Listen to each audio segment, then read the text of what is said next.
Olha, tem umas histórias que parecem inventadas de tão bizarras.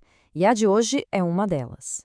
Imagina só, uma cidade inteira, de repente, é tomada por uma vontade incontrolável de dançar. Parece coisa de filme, não é? Mas lá em 1518, na cidade de Estrasburgo, essa pergunta virou uma realidade bem assustadora. Vamos entender como é que essa história começou. Tudo começou com uma única mulher.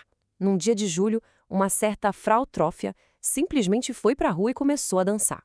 Sem música, sem motivo aparente. Era só um movimento contínuo, quase desesperado. E o que começou com uma pessoa virou uma multidão. Em uma semana, mais de 30 pessoas já estavam dançando com ela. No final do mês, o número era inacreditável: 400 pessoas, todas dançando sem conseguir parar.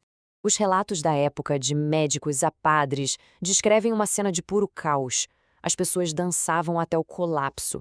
Existem registros de mortes por exaustão, derrames, ataques cardíacos. E o mais bizarro de tudo, as autoridades, completamente perdidas, tiveram a brilhante ideia de contratar músicos, achando que a cura para a dança era mais dança. A estratégia, claro, foi um desastre completo. Mas o que foi que causou isso? Por mais de 500 anos, esse mistério vem intrigando historiadores e cientistas. E hoje, a gente tem duas teorias principais que tentam explicar o inexplicável. De um lado, uma possibilidade física, um envenenamento por algo que as pessoas comeram. Do outro, uma possibilidade mental, uma espécie de surto psicológico coletivo. Vamos dar uma olhada nas evidências de cada uma. A teoria do envenenamento aponta para um culpado bem específico, o ergot, um fungo que cresce no centeio úmido, que era a base do pão daquela época. Esse fungo produz uma substância, a ergotamina, que é quimicamente parecida com LSD e pode causar espasmos, alucinações. Parece uma explicação perfeita, certo? Pois é, mas essa teoria tem uns furos. O historiador John Waller, um dos maiores especialistas no assunto, argumenta que o envenenamento por ergot causa sintomas tipo convulsões e gangrena, o que tornaria impossível dançar por dias.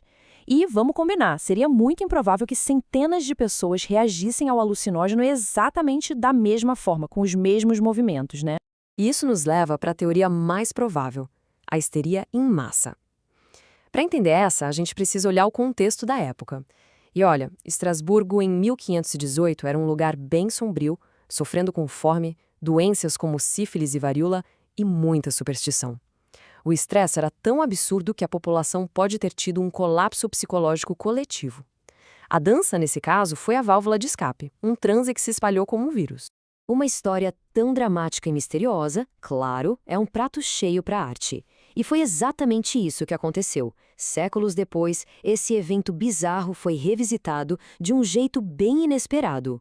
A gente viaja de 1518 direto para São Paulo, para o palco do Teatro São Pedro, onde a peste da dança foi transformada numa nova ópera brasileira que tenta dar um sentido a essa história toda.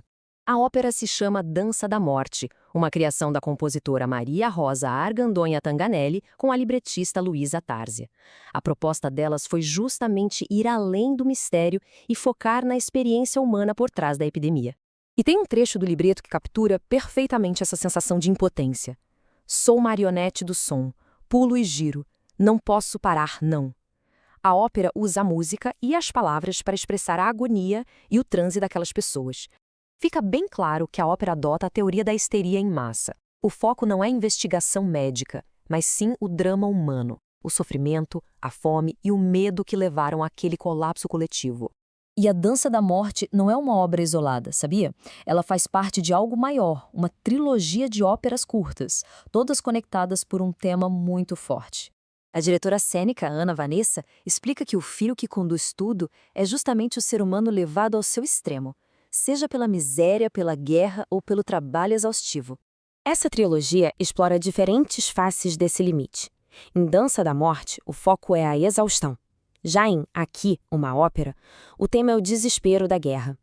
E em Coro dos que não desistem nunca, a discussão é sobre a alienação do trabalho repetitivo. São 3 ângulos do mesmo drama humano. Ok, mas por que contar essas histórias através da ópera hoje em dia? Qual a relevância disso para a arte e para o nosso tempo? Bem, essas óperas nasceram de um projeto super importante chamado Ateliê de Composição Lírica, lá do Teatro São Pedro. É uma iniciativa para formar novos talentos e garantir que a ópera continue se renovando, sabe? O objetivo é muito claro: criar óperas em português que conversem com o público de agora. É para mostrar que a ópera não é uma arte do passado presa num museu, mas sim uma forma poderosa de contar as histórias que importam hoje. E no fim das contas, essa é a grande lição. Seja uma epidemia de dança no século XVI ou as pressões do século XXI, a arte funciona como um espelho. Ela nos ajuda a entender a experiência humana, especialmente quando a gente chega nos nossos limites. E isso tudo deixa a gente com uma reflexão final. A peste da dança virou ópera. E hoje, quais são as nossas epidemias contemporâneas? As ansiedades coletivas, as crises sociais? Que história do nosso tempo precisa ser contada num palco para que a gente consiga entendê-la melhor?